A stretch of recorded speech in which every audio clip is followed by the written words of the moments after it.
बिस्मिल्लाहिर्रहमानिर्रहीम या कनाबुदु या कनस्ताइन। अस्सलाम वालेकुम dear students, you are watching your own channel maths time Pak. आज हम लोग एक्सरसाइज 9A स्टार्ट करने वाले हैं। सो डियर स्टूडेंट, इसको स्टार्ट करने से पहले मैं आप लोग को बताती चलूँ कि अगर किसी को साइंटिफिक कैलकुलेटर चाहिए तो दराज से आप लोग बाय कर सकते हैं मेरा कोड यूज़ करके, और मेरा कोड मैं आप लोग को डिस्क्रिप्शन में लिख देती हूँ, ठीक है। और अगर किसी को मैथमेटिकल ज्योमेट्री बॉक्स चाहिए तो उसका कोड भी मेरे डिस्क्रिप्शन में मेंशन होगा, आप वहाँ से कोड को यूज़ करके दराज से इजीली बाय कर सकते हैं। सो डियर स्टूडेंट, चलते हैं अपने क्वेश्चन की तरफ। यहाँ पर हमें एक पिक्टोग्राम दिया गया है, ठीक है। इलस्ट्रेट मीन्स शोज, ठीक है, कि ये हमें क्या शो कर रहा है, the number of buses registered. अब नंबर ऑफ बसेस मीन्स कितने नंबर ऑफ बसेस ये जो है ना हर साल में रजिस्टर्ड हुई है with the registry of vehicles each year from 2008 to 2012। 2008 से लेकर 2012 तक हमारे पास ये कुछ व्हीकल्स रजिस्टर्ड हुई है, ठीक है। अब यहाँ पर हमें इनके जो है ना ये बसेस बना के दी गई, ये हाफ आधियों को शो कर रहा है, ठीक है। जो हाफ बस है ना वो इस फुल बस के हाफ को शो कर रहा है, और जो एक बस है ना वो 40,000 बसेस को रिप्रेजेंट कर रहा है। मीन्स 40,000 ये, 40,000 ये, 40,000 ये, तो 40,000 का हाफ क्या होगा 20,000, तो 20,000 ये, ठीक है। इसी तरह 40,000 40,000 40,000 40,000 मीन हर एक बस 40,000 को रिप्रेजेंट कर रही है। फर्स्ट पार्ट हमें दिया गया, in which year was the greatest number of buses registered. कौन से साल में सबसे ज़्यादा बसेज रजिस्टर्ड हुई है। Estimate the number of buses registered in that year. अब हम लोगों ने बसेस का बताना है कि इस साल में कितनी बसेज रजिस्टर्ड हुई है। तो सबसे बड़ा जो ग्राफ हमें नज़र आ रहा है वो 2012 का है, ठीक है। सो इट्स मीन्स इसका जो फर्स्ट पार्ट है ना कि इन विच ईयर, कौन से साल में the greatest number of buses registered, सबसे ज़्यादा नंबर ऑफ बसेज रजिस्टर्ड हुई है, तो वो हमारे पास उसका आंसर है 2012। अब इसी का दूसरा पार्ट है कि 2012 में ये जो बसेस रजिस्टर्ड हुई है वो कितनी बसेस थी। सो एक बस 40,000 को रिप्रेजेंट कर रही है, ठीक है। तो हम लोग इसको रजिस्टर पे स्टार्ट कर लेते हैं। सबसे पहले हम 2012 की बसेस को काउंट कर लेते हैं। 1 2 3 4 5 6 6.5। सो यहाँ पर हम लिखेंगे 6.5 और उसको हम लोग मल्टीप्लाई करेंगे। एक बस जो है ना वो 40,000 के इक्वल थी, तो हम 40,000 से 6.5 को मल्टीप्लाई कर लेंगे, ठीक है। सो 6.5 को जब हम 40,000 से मल्टीप्लाई करेंगे तो हमारे पास आंसर आ जाएगा 260,000, ठीक है। सो इट्स मीन्स 2012 में 260,000 बसेज रजिस्टर्ड हुई है। अब इसका सेकंड पार्ट वो देख लेते हैं। सेकंड पार्ट हमें दिया गया है, estimate the total number of buses registered from 2008 to 2012। अब हम लोगों ने बताना है कि 2008 से लेकर, ठीक है, 2012 तक कितनी बसेस रजिस्टर्ड हुई है। टोटल नंबर ऑफ बसेस हमने बताना है। सो सबसे पहले हम लोग इनको काउंट कर लेते हैं। 1 2 3, ठीक है, 3.5, 4.5, 5.5, 6.5, 7.5, 8.5, 9.5, 10.5, 11.5 और यहाँ पर ये 12, ये दोनों हाफ 12 हो जाएगी, ठीक है। 13, 14, 15, 16, 17, 18, 19, 20, 21, 22, 23 और ये दो half 24। It's means total number of buses हमारे पास है 24। तो सबसे पहले हम लोग इसके सेकंड पार्ट में लिखेंगे टोटल नंबर ऑफ बसेस, ठीक है। टोटल नंबर ऑफ बसेस जो कि हम लोगों ने देख लिया है 24 है। तो अब 24 को हम लोग 40,000 से मल्टीप्लाई करेंगे, क्योंकि एक बस 40,000 को रिप्रेजेंट कर रही है और ये बात हमें क्वेश्चन में बता दी गई है। तो हम लोग 24 को 40,000 से मल्टीप्लाई करेंगे तो हमारे पास आंसर आ जाएगा 960,000। तो टोटल जो बसेस 2008 से लेकर 2012 तक थी वो 960,000 बसेस हैं, ठीक है। थर्ड पार्ट की तरफ मूव करते हैं। सो थर्ड पार्ट है, इन 2010 the registration fee for each बस वॉज $1,000, सॉरी। अब 2010 में ये जो बसेस हमारे पास 1 2 3 4 और 4.5, ठीक है, ये जो 4.5 बसेस का इन्होंने हमें ग्राफ दिया है, उनमें से हर बस की रजिस्ट्रेशन फ़ी $1,000 ली गई है। Estimate the total amount the registry of vehicles collected in that year. तो रजिस्ट्री ऑफ व्हीकल्स वालों ने कितनी जो है ना उन्होंने अमाउंट कलेक्ट की है 2010 10 में, ठीक है, 2010 में कितनी अमाउंट कलेक्ट की होगी। सो लेट्स स्टार्ट। सबसे पहले ये आप लोग काउंट कर लें, ठीक है, 1 2 3 4 एंड 4.5।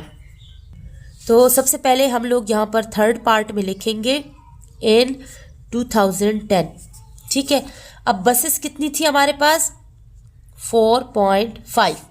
सो हर बस को 4.5 को हम लोग जो है ना, हर एक जो बस है वो 40,000 के इक्वल है ना, तो 40,000 से इसको मल्टीप्लाई करेंगे तो ये हमारे पास 180,000 आ जाएगा, ठीक है।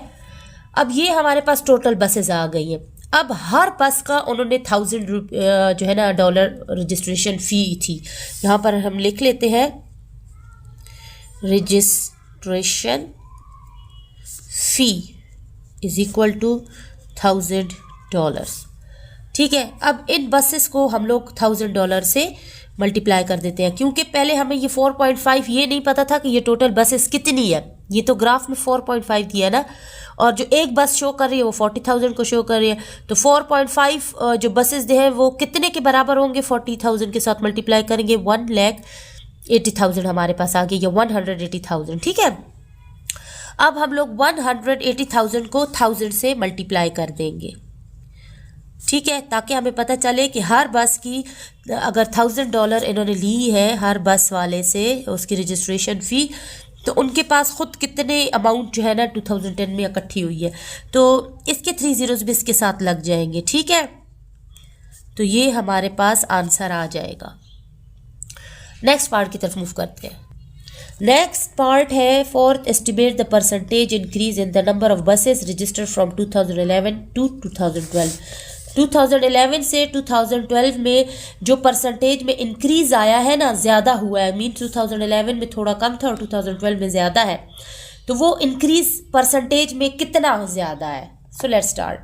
सो इस पार्ट के लिए, पार्ट 4 के लिए सबसे पहले हम लोग देखेंगे इन 2011 हमारे पास बसेस की कितनी बसेस हैं। सो हमारे पास 2011 में बुक पे देख ले, ये देखें 2011 में हमारे पास 1 2 3 4 5.5 है। सो हम यहाँ लिखेंगे 5.5 और हर बस 40,000 को रिप्रेजेंट कर रही है, तो उससे मल्टीप्लाई करेंगे तो ये आ जाएगा 220,000 हमारे पास। अब 2012 में हम लोग देख लेते हैं।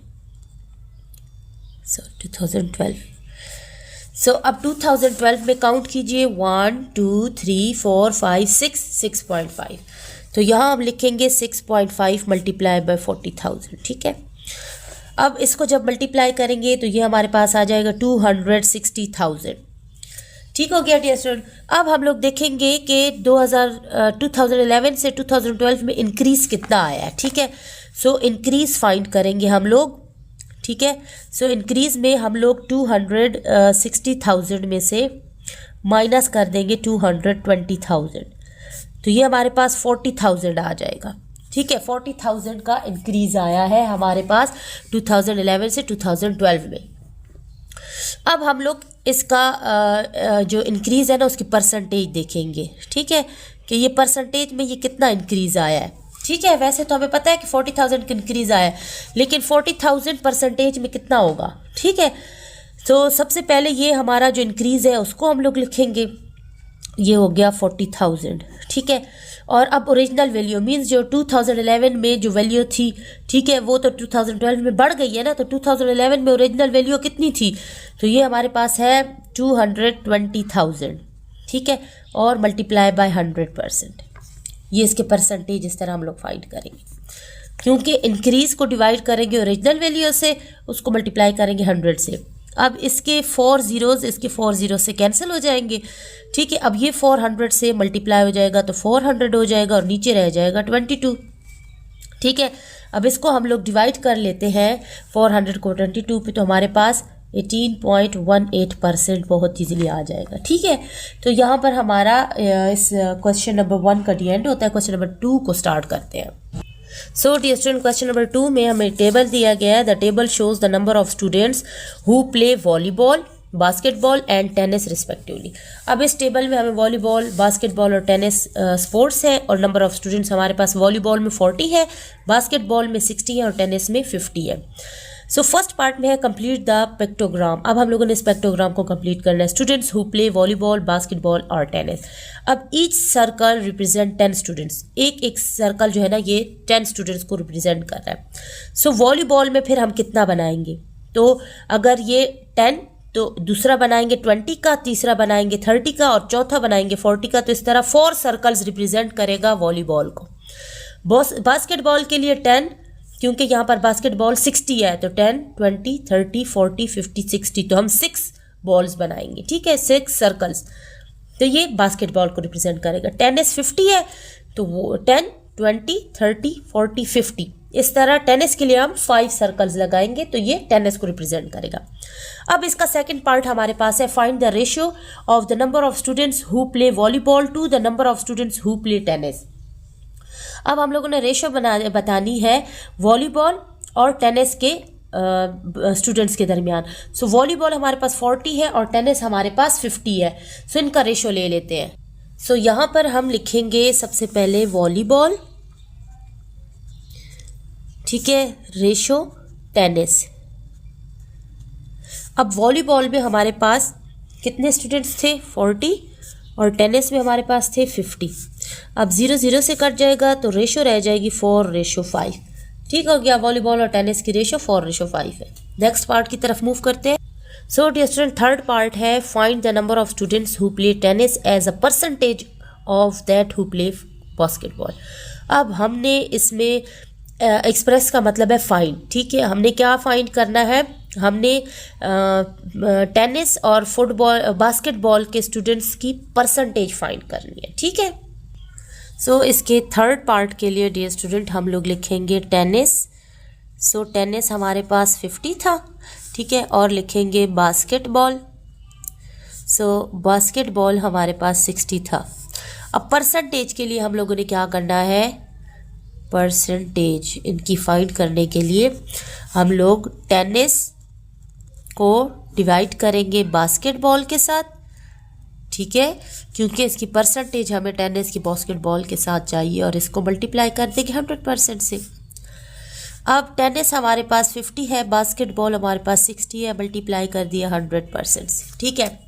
0 0 से कैंसिल हो गया, 500 से मल्टीप्लाई हो जाएगा, ठीक है, क्योंकि ये मल्टीप्लाई ऊपर वाले से हो रहा है तो 500 आ जाएगा, नीचे आ जाएगा 6 और ये परसेंट।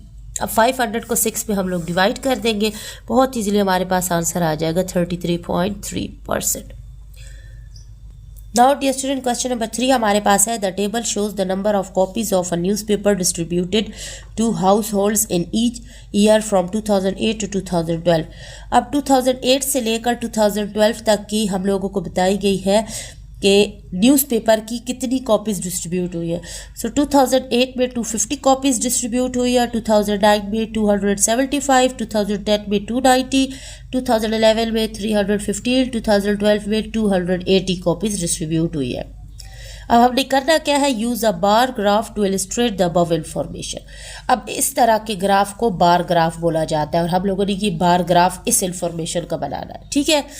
सो एक जो इस तरह की लाइन बनेगी ना, उसमें हम लोगों ने लिखना है ईयर, ठीक है, और सॉरी उस पर हमने लिखना है नंबर ऑफ कॉपीज़, ठीक है, और जो इस तरह का हमारे पास आएगा उस पर हमने ईयर लिखना है, ठीक है। जिस तरह यहाँ पर ईयर और नंबर ऑफ कैंडिडेट्स लिखा है तो हमने भी इन पे यही चीज़ बनानी है, ठीक है। नंबर ऑफ कॉपीज़ यहाँ लिख देंगे और ईयर ऐसे लिख देंगे, फिर उनमें हमने बार ग्राफ को रिप्रेजेंट करना है। So let's start. So dear student, bar graph को बनाने के लिए एक लाइन हम इस तरह लगा लेंगे, स्ट्रेट लाइन, ठीक है, और एक हम ऐसे लगा लेंगे, ठीक है। अब हम लोगों ने क्या करना है, इस वाले एक्सिस पे हम लोगों ने लिखने हैं ईयर, ठीक है, और इस वाले एक्सिस पे हम लोगों ने लिखने हैं नंबर ऑफ कॉपीज़, ठीक है। यहाँ हम लोग लिख देंगे नंबर ऑफ कॉपीज़। अब सबसे पहले ईयर के लिए हम लोग यहाँ पर लाइन लगा लेते हैं, ठीक है। हमारे पास कितने ईयर्स हैं, हमारे पास 1 2 3 4 5 ईयर्स हैं, ठीक है। सो यहाँ पर 5 लाइन लगा लेते हैं, 1 2 3 4 5, ठीक है।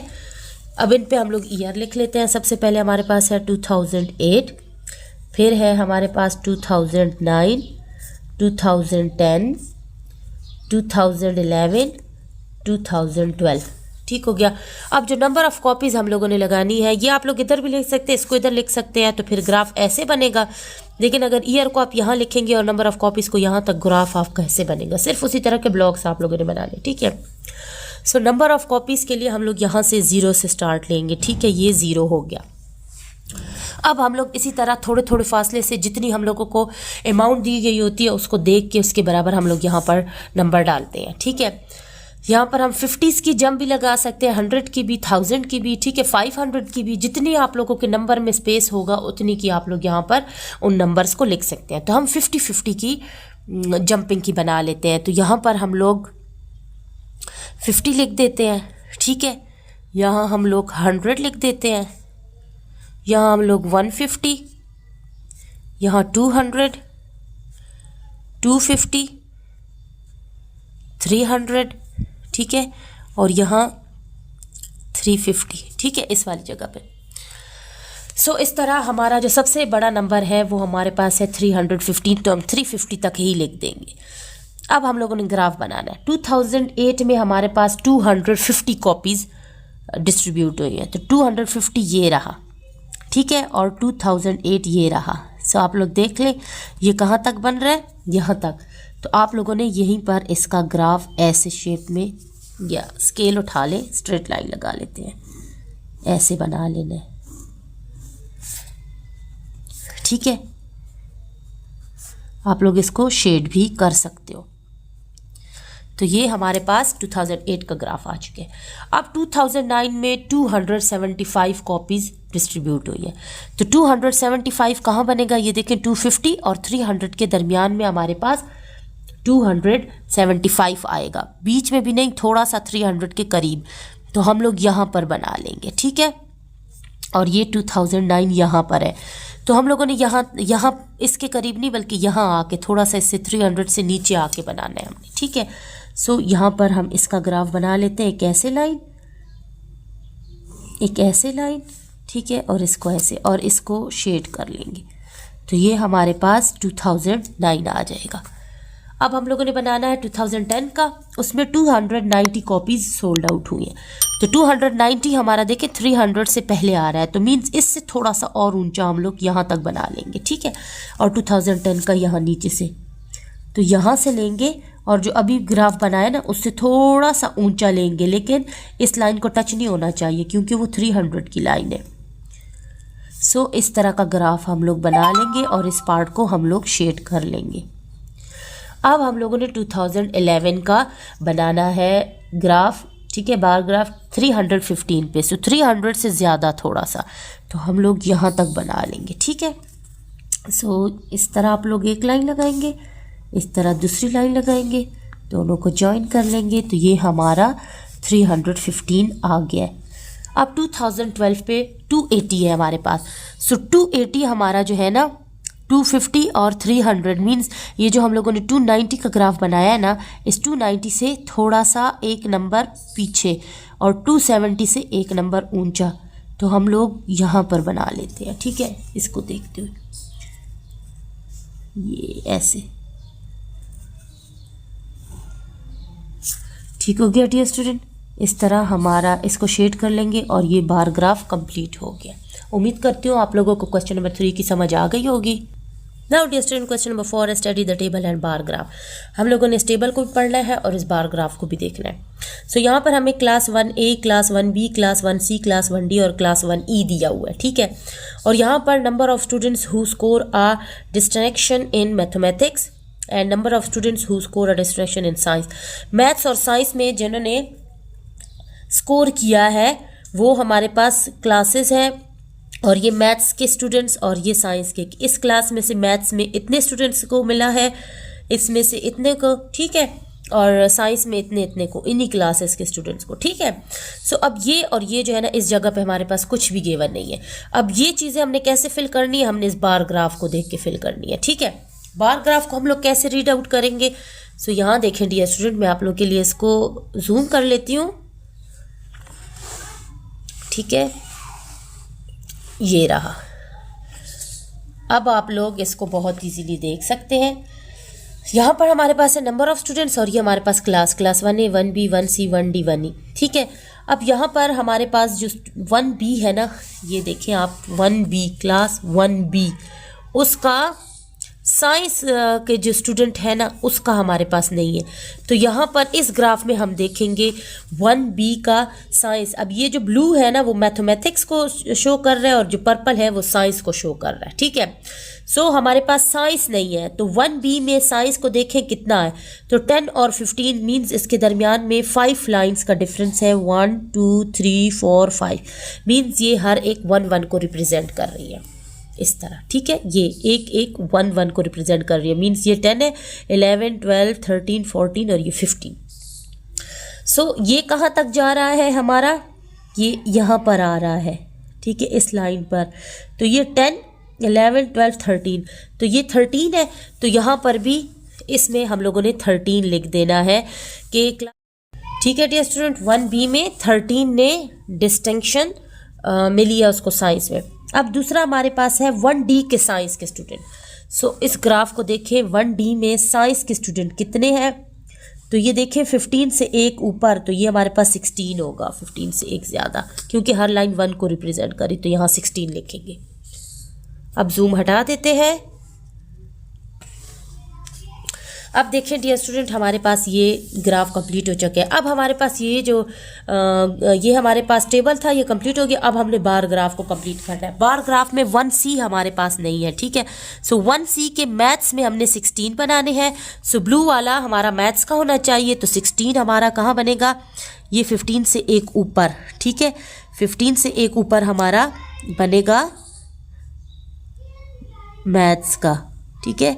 सो इस तरह हम लोग बना लेंगे। ब्लू पेन है, तो ये ब्लू वाला जो है ना हमारे पास हो गया मैथ्स का। अब हम लोग साइंस का बनाते हैं। सो साइंस का हम लोग पेंसिल से बना लेंगे। साइंस के हमारे पास क्या है, 1C का 12 स्टूडेंट्स हैं, ठीक है। सो 12 हमारा कहाँ बनेगा, 10 11 12। सो इस लाइन तक 10 है, तो इस लाइन से 2 ऊपर जाएंगे तो 12 आ जाएगा, ठीक है। तो यहाँ हम लोग इसका बना देंगे, ये पेंसिल वाला हमारा साइंस का होगा, ठीक है।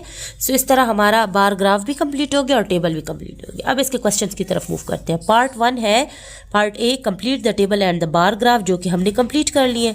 पार्ट B है, find the total number of students in the 5 classes who score are distinction in mathematics and science। अब हम लोगों ने बताना है कि टोटल कितने नंबर ऑफ स्टूडेंट्स ने मैथ्स में डिस्टिंक्शन हासिल की और कितनों ने साइंस में डिस्टिंक्शन हासिल की है। So let's start. So dear student, सबसे पहले हम लोग लिखेंगे मैथमेटिक्स के स्टूडेंट्स, ठीक है,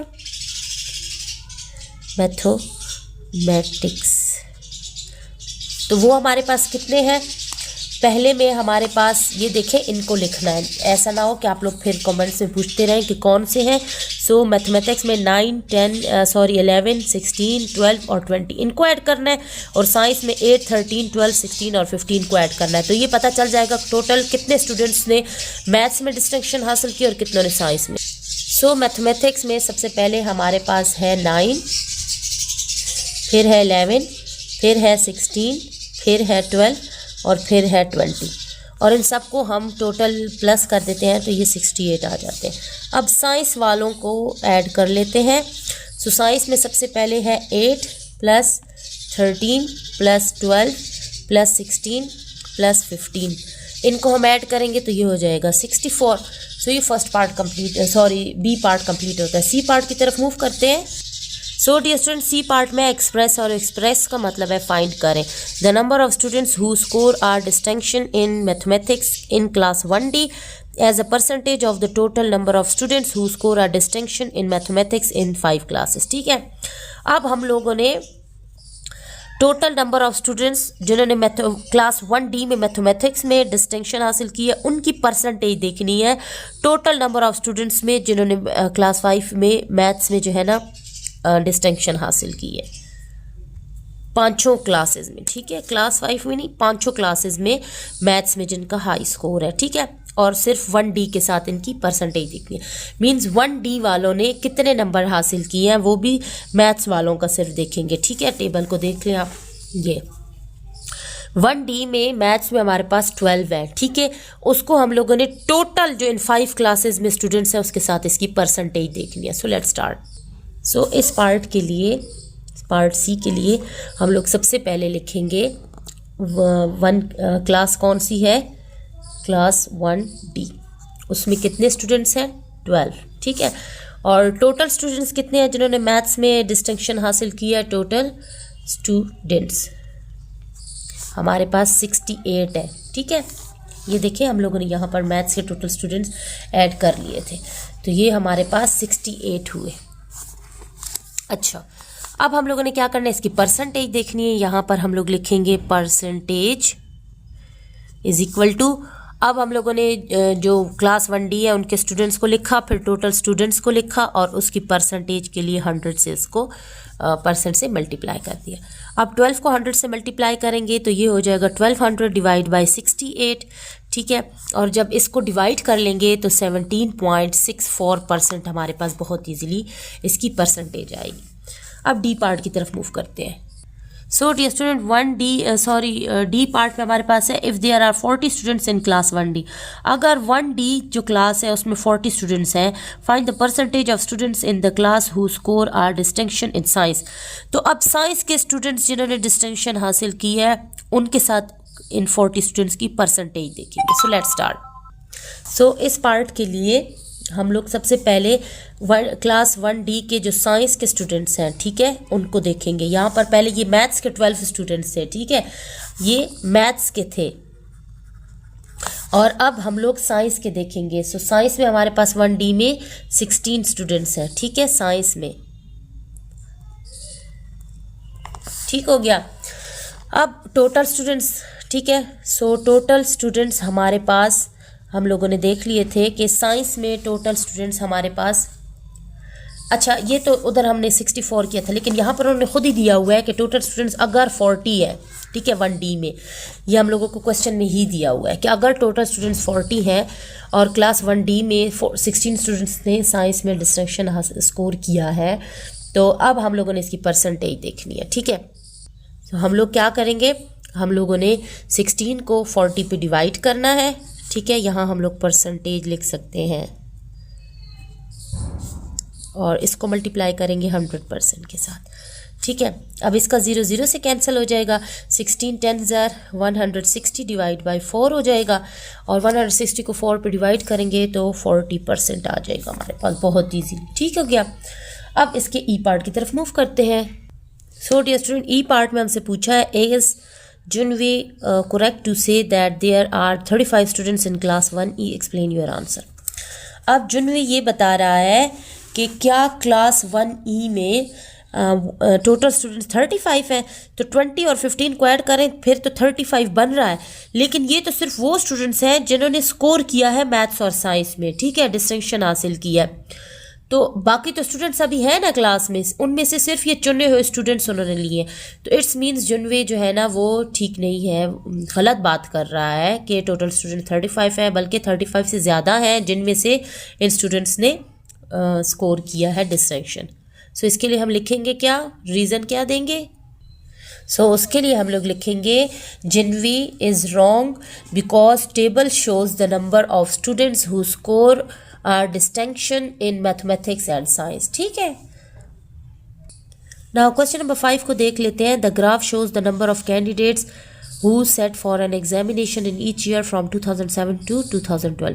अब ये ग्राफ है जिसमें हमें नंबर ऑफ कैंडिडेट्स दिए गए हैं और ईयर दिया गया है कि इसमें कितने स्टूडेंट्स एग्जामिनेशन के लिए उन्होंने बैठे हैं, एग्ज़ाम दिया है। सो ब्लू वाले हमारे पास पास स्टूडेंट्स हैं और पर्पल वाले हमारे पास फेल स्टूडेंट्स हैं, ठीक है। अब इस ग्राफ में आप लोग इन चीज़ों से पढ़ के पता लगा सकते हैं कि ब्लू किस चीज़ का है और पर्पल किस चीज़ के लिए। सो पर्पल फेलियर्स है और ब्लू जो है ना वो हमारे पास पास स्टूडेंट्स हैं। अब 2007, 2008, 2009, 2010, 2011, 2012 तक ये ग्राफ शो किया गया है, 2007 से 2012 तक का। सबसे पहले पार्ट है state the number of candidates who sat for the examination in 2009। State का मतलब होता है मेंशन एंड कैंडिडेट्स का मतलब होता है स्टूडेंट्स, कि कितने स्टूडेंट्स बैठे हैं 2009 में एग्जाम देने के लिए, ठीक है। अब 2009 हमारे पास ये है। सो डियर स्टूडेंट, ये मैं आप लोग को पहले बताती चलूँ कि हम लोग सबसे पहले इस ग्राफ में देख लेते हैं कि कितने स्टूडेंट्स 2007 में पास हैं और कितने फेल हैं। ये कैसे पता चलेगा? ये देखिए 0 से 500 तक है, तो मीन्स ये जो एक एक जंप है ये 100 की है, 100, 200, 300, 400, 5, 600, 700, 800, 900 और 1000, इस तरह ये 100 की जंपिंग है। सो सबसे पहले 2007 में कितने स्टूडेंट्स हमारे पास हुए हैं? सो ये हमारे पास 100, 200, 300, 400, 500, सो 500 स्टूडेंट्स हमारे पास 2007 में पास है। फेलियर्स कितने हैं? तो ये फिर से 100, 200, 300, 400, सो 400 स्टूडेंट्स फेलियर है। 2008 में देख लेते हैं तो यहाँ तक 500, ठीक है, और ये 600 के दरमियान में है, ठीक है, बिल्कुल देख ले 600 के दरमियान में है तो ये 50 होगा, तो 550 स्टूडेंट्स पास हुए थे। अब हाफ ये और 1, 2, 3 350 फेल हुए हैं, ठीक है। अब ये देखा जाए 2009 जो है ना ये 600 को टच कर रहा है, 500 से एक ऊपर है, तो 600 पास हुए हैं। फेलियर कितने हैं? 100, 200, 300 और ये हाफ है, 350 फेल हुए हैं। अब 2010 में देख लेते हैं तो ये जो है ना 500, 600, 700 को टच कर रहा है और फेलियर 100, 200, 300, 400 फेलियर्स है। 2011 में देख लेते हैं 100, 200, 300, 400, 500, 600, 700, 800 स्टूडेंट्स पास हुए हैं और 1, 2, 3, 400 और ये हाफ है 50, तो 450 स्टूडेंट्स फेल हुए हैं। 2012 में ये देखें 1000 तक पूरा जो है ना हमारे स्टूडेंट्स पास हुए हैं और फेलियर कितने हैं? 100, 200, 300, 400, 500 स्टूडेंट्स फेलियर है, ठीक है। ये बात आप लोग को क्लियर हो चुकी है। अब हम लोग 2009 के स्टूडेंट्स के बारे में बताएंगे, टोटल कितने स्टूडेंट्स ने एग्जाम दिया। तो 600 में 350 को प्लस कर लेंगे तो टोटल स्टूडेंट्स ऑफ 2009 के कैंडिडेट्स आ जाएंगे, क्योंकि टोटल तो फेलियर और पास होने वाले दोनों स्टूडेंट्स बैठे थे ना। बाद में रिजल्ट आने के बाद पता चला कि ये पास है ये फेल है, एग्जाम तो दोनों ने दिया है तो दोनों को ऐड करेंगे। Let's start. So question number 5 के फर्स्ट पार्ट के लिए हम लिखेंगे इन 2009, ठीक है। तो पास प्लस फेल, ठीक है। पास हमारे पास 600 है और फेल हमारे पास 350 है, तो ये दोनों ऐड होके 950 आ जाएगा। सो टोटल स्टूडेंट्स हमारे पास 950 थे जो कि एग्ज़ाम देने के लिए बैठे हैं। नेक्स्ट पार्ट की तरफ मूव करते हैं। So dear student, next part है स्टेट। स्टेट का मतलब है मेंशन करें the number of candidates, candidates का मतलब है students who failed in the examination in 2012। अब 2012 में जो बच्चे फेल हुए हैं उनका हम लोगों ने बताना है, ठीक है। सो 2012 ये रहा और फेलियर यहाँ पर देख ले 500 है हमारे पास। सो इसका आंसर तो बहुत ईजी है, इसका आंसर आप लोग सिर्फ 500 स्टूडेंट्स लिख दें। अब थर्ड पार्ट की तरफ मूव करते हैं। Express the number of candidates who failed the examination in 2012। अब उन बच्चों के बारे में हम लोगों ने बताना है जो कि 2012 में फेल हुए हैं, ठीक है, और उनकी परसेंटेज बतानी है। Total number of candidates who failed the examination in 6 years. इन 6 सालों में जितने बच्चे फेल हुए हैं उसके साथ उसकी परसेंटेज देखनी है 2012 के फेल्ड बच्चों की, ठीक है। सो सबसे पहले जितने फेल हुए हैं उन सबको हम लोग ऐड कर लेंगे। सो 400, 350, 350, 400, 450, 500 इन सबको ऐड करेंगे और फिर उसमें से सिर्फ 2012 में जो फेल हुए हैं बच्चे, मीन्स ये 500, उसकी परसेंटेज देखेंगे उसके साथ। Let's start. So next part के लिए सबसे पहले हम लोग लिखेंगे इन 2012 फेल्ड कैंडिडेट्स, ठीक है। तो यहाँ पर लिख लेते हैं, वहाँ पर स्पेस हमारे पास ज़्यादा नहीं है, तो नंबर है हमारे पास 400, उसमें ऐड करेंगे 350, फिर 350 नेक्स्ट ईयर में फ़ेल हुए हैं, फिर 400 नेक्स्ट ईयर में फ़ेल हुए हैं, फिर 450 नेक्स्ट ईयर में फ़ेल हुए हैं, फिर 500 लास्ट में फ़ेल हुए हैं। इन सबको हम ऐड करेंगे तो ये 2450 आ जाएगा हमारे पास। अब हम लोगों ने इसकी परसेंटेज देख लेनी है, ठीक है, परसेंटेज। सो इसके लिए हम लोगों ने ऑब्टेन को डिवाइड करना है टोटल के साथ और मल्टीप्लाई करना है 100% के साथ। सो जो ऑब्टेन मींस जो 2012 में फ़ेल हुए हैं वो हमारे पास 500 स्टूडेंट्स हैं। टोटल स्टूडेंट्स जो फ़ेल हुए हैं 6 सालों में वो 2450 है, उसको मल्टीप्लाई करेंगे 100% के साथ। अब इसका एक ज़ीरो इससे कट जाएगा, ठीक है, और 50 को 100 से मल्टीप्लाई करेंगे तो ये 5000 हो जाएगा, डिवाइड बाय 245 और परसेंट, ठीक हो गया। अब इसको हम लोग जब डिवाइड कर देते हैं बहुत इजीली हमारे पास 20.4% आ जाएगा। नेक्स्ट पार्ट की तरफ मूव करते हैं। फोर्थ पार्ट है comment on the trend in the percentage of successful candidates through out the 6 years, provide a reason for this trend. अब हम लोगों ने बताना है कि ये जो सक्सेसफुल स्टूडेंट्स हैं इन 6 सालों में, ये जो 6 years है 2007 से 2012 तक, इसमें ये इंक्रीज़ आता जा रहा है, सक्सेसफुल होते जा रहे हैं ज़्यादातर स्टूडेंट्स। तो इसकी हम लोगों ने वजह बतानी है, ठीक है, कि इन 6 सालों में ये जो परसेंटेज में इंक्रीज़ आ रहा है सक्सेसफुल स्टूडेंट्स के, उसका रीज़न क्या है। सो डियर स्टूडेंट, यहाँ पर हम लोग इस पार्ट को लिख लेते हैं। हम लोग इसके लिए लिखेंगे the percentage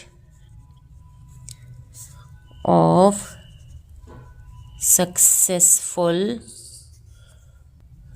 candidates throughout 6 years increase because, अब उन्होंने रीज़न पूछा है ना, अब रीज़न दे रहे हैं because of their hard work,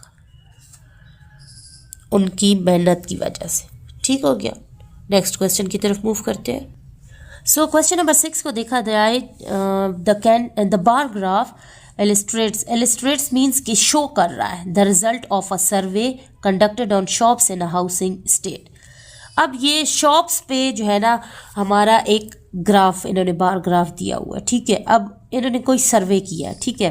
अब क्या है उसमें हमारे पास नंबर ऑफ़ शॉप्स है और number of workers employed in each shop. Her shop में कितने उन्होंने वर्कर जो है ना लगाए हुए हैं काम पे। सो फर्स्ट पार्ट है find the total number of workers employed in the housing state. अब टोटल नंबर ऑफ़ वर्कर्स हम लोगों ने देखने हैं कि इन हाउसिंग स्टेट्स में कितने लगाए गए हैं, ठीक है। सो ये देखें हमारे पास 1 2 3 4 5 ये हमारे पास नंबर ऑफ़ वर्कर्स हैं, ठीक है। तो इनको हम लोगों ने क्या करना है, फाइंड करना है।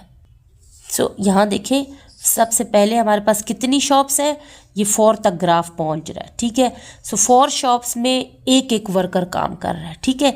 अब ये बार ग्राफ हमारा 6 तक टच कर रहा है, मींस 6 शॉप्स में 2-2 वर्कर काम कर रहे हैं, 5 शॉप्स में 3 वर्कर काम कर रहे हैं और 3 शॉप्स में 4 वर्कर काम कर रहे हैं और 2 शॉप्स में 5 वर्कर काम कर रहे हैं, ठीक है। अब हम लोगों ने इनको जो है ना टोटल नंबर ऑफ़ वर्कर्स देखने हैं कि हर शॉप में कितने हैं। तो ये हम लोग 1 को 4 से मल्टीप्लाई करेंगे, 2 को 6 से मल्टीप्लाई करेंगे, 5 को 3 से मल्टीप्लाई करेंगे, 3 को 4 से मल्टीप्लाई करेंगे एंड 2 को 5 से मल्टीप्लाई करेंगे, तो नंबर ऑफ़ वर्कर्स हमारे पास आ जाएंगे। सो यहाँ पर हम लोग सबसे पहले लिखेंगे क्वेश्चन नंबर 6 और इसका first part. So total number of workers, ठीक है। सो फर्स्ट ग्राफ 4 शॉप्स में हमारे पास एक एक वर्कर काम कर रहा है, ठीक है। उनमें ऐड करेंगे, फिर है 6 शॉप्स में 2 वर्कर्स हैं, ठीक है। फिर ऐड करेंगे 5 शॉप्स में 3 वर्कर्स हैं, फिर ऐड करेंगे 3 शॉप्स में 4 वर्कर हैं, फिर ऐड करेंगे 2 शॉप्स में 5 वर्कर हैं, ठीक है। अब इन सबको हम लोग ऐड कर लेंगे, मल्टीप्लाई कर लेंगे, 4 1 ज़र 4, ठीक है। फिर प्लस 6 2 ज़र 12, फिर प्लस 5 3 ज़र 15, फिर प्लस 4 3 ज़र 12, प्लस 5 2 ज़र 10। इनको अब हम ऐड कर लेंगे, तो ऐड करने के बाद हमारे पास आंसर आएगा 53। Means total number of workers जो हैं वो हमारे पास 53 है। अब हम लोग नेक्स्ट पार्ट की तरफ मूव करते हैं। So dear student, second part है एक्सप्रेस मीन फाइंड करें the number of shops having 3 और मोर वर्कर्स, ठीक है। वो नंबर ऑफ शॉप्स जिनमें 3 या 3 से ज़्यादा वर्कर्स हैं, ठीक है। तो इन 3 शॉप्स, ये जो 3 ग्राफ है ना, इनके बारे में हम लोगों ने फाइंड करना है, क्योंकि इनमें 3 और 3 से ज़्यादा इनमें वर्कर्स हैं। और परसेंटेज उसकी किससे देखनी है, total number of shops in the housing state. इन ये जो टोटल नंबर ऑफ़ शॉप्स है ना, ये कितनी है, तो ये देखिए हम लोग हर एक ग्राफ पे नंबर्स मैंने लगा दिए थे, 1 2 3 4 5 6 7 8 9 10 11 12 13 14 15 16 17 18 19 20। मीन्स हमारे पास 20 शॉप्स हैं टोटल, ठीक है। अब उनमें हम लोगों ने जो 3 से ज़्यादा वर्कर्स हैं उनकी परसेंटेज देखनी है। Let's start. So dear student, सबसे पहले हम लोगों ने लिखना है number of shops having 3 or more workers. ठीक है, वहाँ स्पेस नहीं है, यहाँ लिख देते हैं। सो ये यहाँ पर आप लोग पहले ग्राफ को रीड कीजिए। ये 3 वर्कर्स है, ठीक है, और कितनी शॉप्स है हमारे पास? 1 2 3 4 5। तो ये हम लोग 5 ऐड करेंगे, फिर ये 1 2 3, ठीक है, ये 5, ये 3 और ये 1 2, इनको हम ऐड करेंगे। कितनी शॉप्स है? 5 6 7 8 9 10, ठीक है। तो यहाँ हम लिख देते हैं 5 + 3 + 2, तो ये हमारे पास कितना हुआ? 10, ठीक हो गया। अब टोटल नंबर ऑफ शॉप्स लिख लेते हैं। टोटल नंबर ऑफ शॉप्स, जो कि मैं आप लोग को बता चुकी हूँ कितनी है। टोटल हमने काउंट तो कर लिया है, ठीक है, मैंने आप लोग को बता तो दिया है कि ये 20 है, लेकिन हम हर एक अलग अलग लिखेंगे। पहली वाली में कितनी है? 1 2 3 4, फिर कितनी है? 6, फिर 5 3 2, इन सबको हम ऐड कर देंगे। 4 6 5 3 2, ठीक है, इसको ऐड कर लेते हैं। 4 + 6 + 5 + 3 + 2, तो ये टोटल हमारे पास 20 इस तरह आ चुका है, ठीक है। अब हम लोगों ने इसकी परसेंटेज फाइंड करनी है, ठीक हो गया। परसेंटेज के लिए सबसे पहले ऑब्टेन, ठीक है, 10 और टोटल 20 मल्टीप्लाई बाय 100%। 0 0 से कैंसिल हो जाएगा, 100 से मल्टीप्लाई होके 100 ही आएगा और 2 आ जाएगा, ठीक है। सो इसको जब हम डिवाइड करेंगे तो 50% आ जाएगा, ठीक है। 2 1 = 2, 2 5 = 10 और ये 0, 50% हमारे पास आ चुका है। नेक्स्ट थर्ड पार्ट की तरफ चलते हैं। Now dear student, third part है हमारे पास suggest why some shops employ more workers than others. हम लोगों ने बताना है कि क्यों कुछ शॉप्स ने ज़्यादा वर्कर्स रखे हुए हैं, ठीक है। तो वजह बतानी है कि आप लोग कोई वजह सजेस्ट करें कि क्यों कुछ शॉप्स में एम्प्लॉयज़ जो है ना, उन्होंने वर्कर्स बहुत रखे हुए हैं। So let's start. So dear student, third part के लिए हम लोग लिखेंगे some shops have more customers so they need more workers to manage easily, ठीक है। कुछ शॉप्स के पास कस्टमर ज़्यादा होते हैं, ज़्यादा कस्टमर्स आएंगे तो ज़ाहिर बात है उनको वर्कर्स भी ज़्यादा नीड होंगे कि वो उनको इजीली मैनेज कर सकें। सो डियर स्टूडेंट, यहाँ पर हमारी आज एक्सरसाइज 9A जो है ना, उसका दी एंड होता है। इंशाल्लाह नेक्स्ट वीडियो में मुलाकात करेंगे, तब तक stay tuned, keep watching and अल्लाह हाफिज़।